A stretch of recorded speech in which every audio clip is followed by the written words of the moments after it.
Kembali lagi dalam program Cerita Muslimah di MGTV dan masih membahas tentang di tema kita kali ini, yaitu kesedihan yang Allah Ta'ala sukai. Masih bersama dengan Bunda Hairati.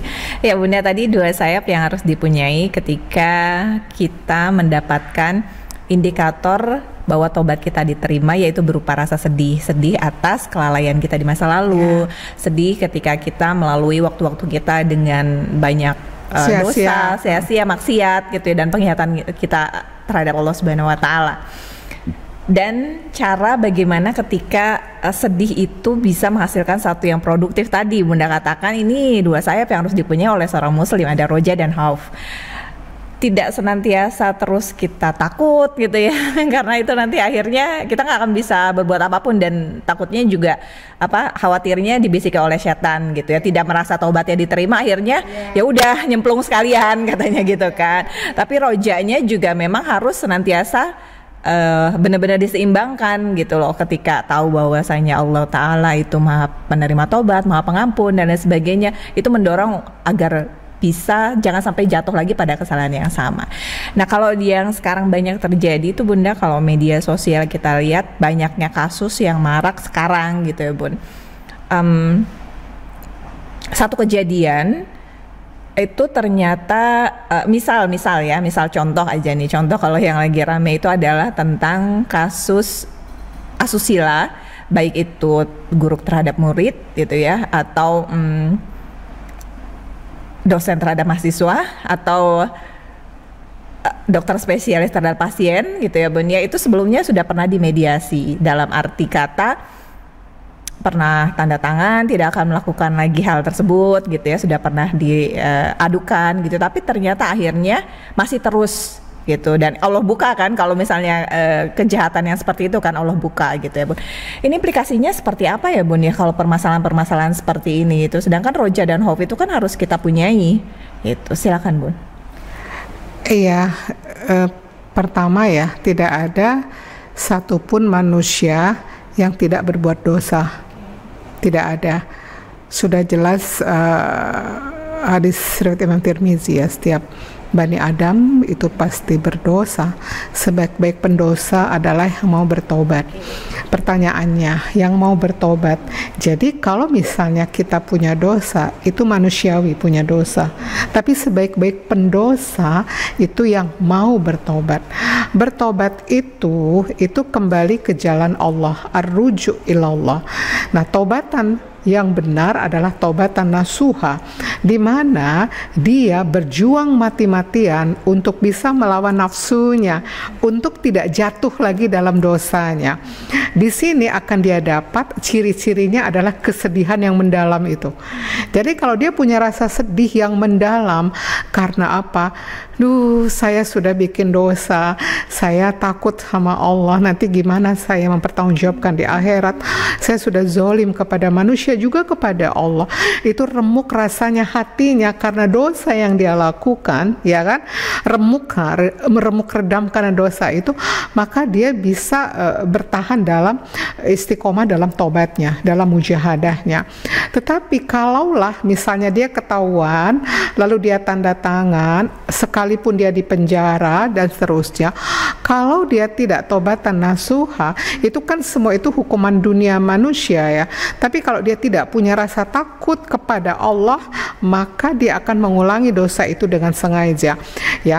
Saya ulang lagi, tingkatan orang bertobat itu kan ada yang memang dia bikin dosa lalu dia bertobat, lalu dia istiqomah sampai akhir hayatnya bagaimana berjuang melawan nafsunya untuk tidak mengulangi dosa. Itulah orang-orang yang mempunyai nafsu mutmainnah, nafsu yang ingin selalu taat di jalan Allah. Tapi ada juga orang-orang yang dia itu bikin dosa lalu bertobat, dia bertahan untuk tidak jatuh dalam dosa, tapi dia tidak sengaja. Itulah orang-orang yang memiliki nafsu lawamah. Kemudian dia berjuang lagi, tobat lagi, berjuang lagi menutupi dengan amal-amal solehnya, tapi dosa tidak sengaja itu selalu dia lakukan gitu. Dia tobat lagi. Kemudian ada orang-orang yang bikin dosa lalu dia bertobat, dia bertahan tidak mengulangi dosa, tapi dia kalah oleh nafsunya, bisikan setan, lalu dia bikin dosa dengan sengaja, lalu dia tobat lagi, tapi kadang menunda-nunda tobatnya. Nah, disinilah yang harus waspada. Kan umur tidak pernah tahu, tiba-tiba ulangi dosa lagi, itulah dia mungkin sudah berkali-kali melakukan itu, dia mungkin sudah mengatakan saya tidak akan ulangi lagi, saya tanda tangan dan seterusnya, tapi dia kalah oleh nafsunya, dia ulangi lagi itu, seperti itu. Kalau dia pada posisi mutmainah, rasa sedihnya itu menjadi rem buat dia untuk tidak mengulangi, berarti dia belum masuk kepada taubatan nasuha ya, jadi dia masih mengulangi dengan sengaja. Yang lebih repot adalah dia bikin dosa lalu dia bertobat, tapi dia kembali berdosa, tenggelam dalam dosa. Itulah kalau Allah sayang kepadanya, dibukakan aibnya, ketahuan semuanya, kebongkar, itu karena Allah sayang. Kalau dia masih mau berubah, itu cara Allah kan, dihinakan dia supaya apa? Supaya dia itu masih punya harapan untuk bertobat gitu loh.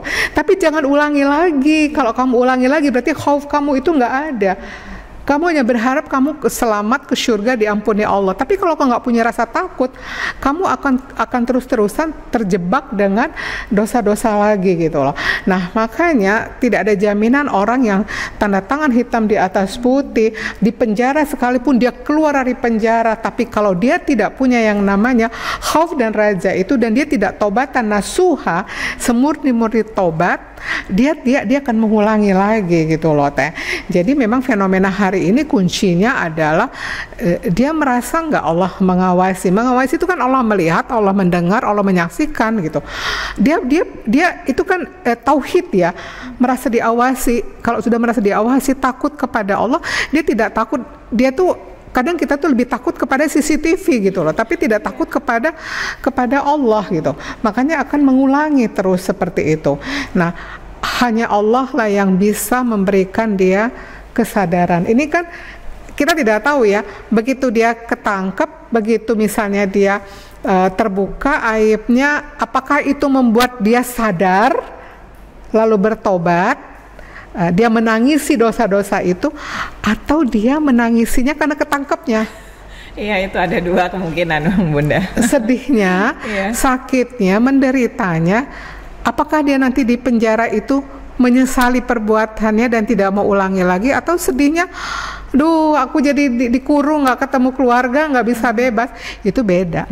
Makanya orang-orang yang menangis karena kesedihan ya, sedihnya hati, bukan karena dunianya. Kalau orang curhat itu bukan lagi tahap awal, karena dunia sedihnya. Nanti kayak sekarang nih, kalau misalnya dia sakit di penjaranya, khawatir masa depannya hancur, karir hancur, itu penghapus dosa. Tapi yang dikejar adalah bagaimana yang awalnya menangisi atau sedih, rasa sedih yang luar biasa karena peristiwa, karena kejadian ini yang awalnya itu karena dunia, kehilangan dunianya, harus dialihkan bagaimana sedihnya tekanan batin ini karena sudah melakukan maksiat. Yang masa lalu itu juga meninggalkan kewajiban-kewajiban dan banyaknya kesia-siaan yang dilakukan. Ya, jadi kita nggak intinya orang yang tidak takut kepada Allah ya pastilah dia secara kasat mata kita lihat, wah ini kayaknya kapok gitu, ditangkap, kelihatannya dia begitu, kita nggak tahu loh hatinya. Kalau dia pun hatinya menangis karena apa, nggak tahu loh. Apakah menangis ya, kalau dia menangis karena dunianya, salah satu penghapus dosanya kekhawatiran, kesedihan ya, itu bagian dari proses pembersihan dosa ya. Tapi kalau dia sampai bisa menangisi dosa yang dia lakukan, itu insya Allah lebih cepat dia nanti menjadi jalan sampai ke Allah gitu. Iya, baik Bunda. Ya, ini juga jadi satu pengharapan ya Bun ya gitu, walaupun kita lihat mungkin banyak sekali di media-media sosial permasalahan yang muncul, maksiat-maksiat yang ada gitu, yang kadang-kadang komentar dari netizen itu adalah itu udah sering kok katanya dilakukan terus aja gitu loh, masih seperti itu gitu sampai akhirnya Allah bukakan. Tapi dengan bahasan ini gitu, bahwasanya pelaku tersebut kalau misalnya memang mendapatkan tadi benar-benar mau taubatan nasuha, insya Allah pintu masih akan terus senantiasa terbuka, dan memang harus siap menerima konsekuensinya ya Bun ya gitu loh. Ketika dihina orang gitu ya, ketika dipenjara dan lain sebagainya, terima gitu ya Bun ya. Justru Allah sayang loh teh, dengan cara ini Allah memberhentikan kemaksiatan dia. Coba Allah membiarkan dia makin bertumbuh numpuk kan dosanya gitu. Allah sayang sama dia. Tinggal kuncinya sekarang dia mau tobat nggak. Dan di dalam tobat itu ada nggak rasa sedih yang mendalam karena dosa yang dia lakukan. Itu aja. Baik Bunda ya, dan sahabat MGTV, kita masih akan lanjut lagi dalam bahasan tema kita kali ini, dan kita akan kembali setelah beberapa informasi yang datang dari relasi kami berikut ini.